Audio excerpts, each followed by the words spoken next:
Thank you. Yeah. Should I take it? It's my pleasure.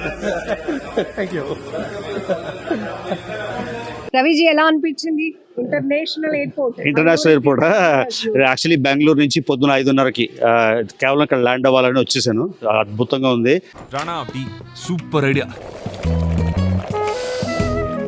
వేడి వేడి tea, Marina beach లో కారకారంగా 2 మిర్చి బజ్జీలు. మాకు టీ అంటే ట్యాంక్ బండు, పక్కన ఉస్మానియా బిస్కెట్, ఆ తర్వాత ఒక పాత పాట.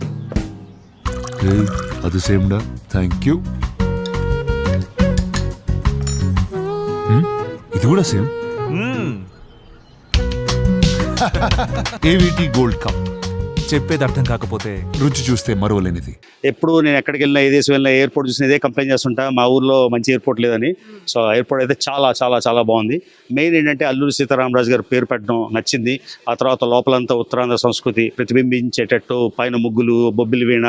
ఇంకా ఇప్పుడు డిపార్చర్స్కి వెళ్ళాలి కాబట్టి లోపలికి వెళ్ళాక ఇంకా తెలుస్తుంది. అది ఇప్పుడు అరైవల్స్ నుంచి వచ్చాం కాబట్టి అది. ఇంతకు ముందు ఎయిర్ ట్రావెల్ అనేటప్పటికి మనకి చాలా కనెక్టింగ్స్, ఎమోషన్స్ అన్ని ఉంటాయి. యాజ్ ఏ యూట్యూబర్ గా, ఫెమిలియర్ గా మీరు చాలా చూపించడానికి కూడా ఎయిర్ ట్రావెలింగ్ చేస్తున్నారు. బట్ ఇప్పుడు మన ఉత్తరాంధ్రకి వచ్చినటువంటి బిగ్గెస్ట్ అచీవ్మెంట్ ఎట్లా అనిపించింది? బిగ్గెస్ట్ అచీవ్మెంట్ అంటే ఇప్పుడు స్కోప్ ఆఫ్ వైజాగ్ బాగా ఇంప్రూవ్ అయిపోతుంది. అది కొంత వరకు ఇబ్బందే. 54 కిలోమీటర్లు అంటే మేమైనా ఎంవీపీ కాలనీ నుంచి రావడానికి 1.5-2 గంటలు పడుతుంది. కానీ ఆ కష్టం ఇప్పుడు ఈసారి నేను ఎక్స్పీరియన్స్ చేయలేను.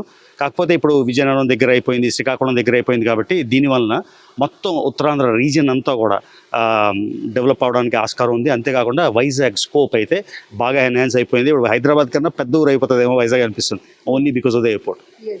సో ఫ్లయింగ్ ఫిష్ డిజైన్ కానీ లేకపోతే అంబియన్స్ కానీ, ఇక్కడ ఏటుకొప్పాక బొమ్మలతో స్వాగతం, ఇవన్నీ ఎలా అనిపించింది? అది బాగుంది. యాక్చువల్లీ నేను ఏటుకొప్పాక వుడ్తో అనుకున్నా, అదే ముట్టుకొని చూసా ఎలాగా రెయిన్ అని టెస్ట్ చేశాను. అది వుడ్తో కాదు, అది కొంచెం వేరే మెటీరియల్తో ఉంది, రెయిన్ విత్ స్టాండ్ చేయడానికి.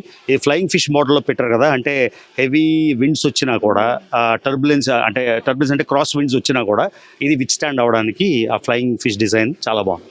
ఇప్పుడు ఎంవీపీ నుంచి మీరు ఇక్కడ ఎంవీపీ బెంగళూరు నుంచి వచ్చా మార్నింగ్ 5:30 ఫ్లైట్కి. లేదు, మళ్ళీ ఇప్పుడు బెంగళూరు వెళ్ళిపోతున్నా. ఓన్లీ ఇక్కడ ఫస్ట్ ల్యాండ్ అవుదామని మాత్రం వచ్చా. ఓకే, చాలా చాలా హ్యాపీ అనిపిస్తుంది. కాకపోతే ఇక్కడ లోకల్ వాళ్ళకి కొంచెం ఇన్కన్వీనియన్స్, ఏంటంటారు, హైవే కనెక్టివిటీ అవన్నీ చేసి ఎయిర్పోర్ట్ చేసి ఉంటే బాగుంటుంది. కాకపోతే సూన్ ఎయిర్పోర్ట్ కనెక్టివిటీ అయిపోతే అప్పుడు అంత ఇన్కన్వీనియన్స్ అనిపించదు. ఎందుకంటే శంషాబాద్ స్టార్ట్ చేసినప్పుడు కూడా మేము అక్కడ వెళ్ళేవాళ్ళం, చాలా ఇబ్బంది అనిపించేది. ఆ తర్వాత ఇప్పుడు ఓఆర్ఆర్ వచ్చేసాక మొత్తం అంతా మారిపోయింది. వ్యూ ఎలా ఉందండి? చాలా బాగుంది. యాక్చువల్లీ నేను ల్యాండింగ్ అన్నీ చేశాను. ఇదిగోండి ల్యాండింగ్ క్లిప్, నేను మీకు ఇబ్బంది చేస్తాను. ల్యాండింగ్ ఫస్ట్ ల్యాండింగ్ అది. సూపర్. Happy journey. అది ఓకేనా సార్?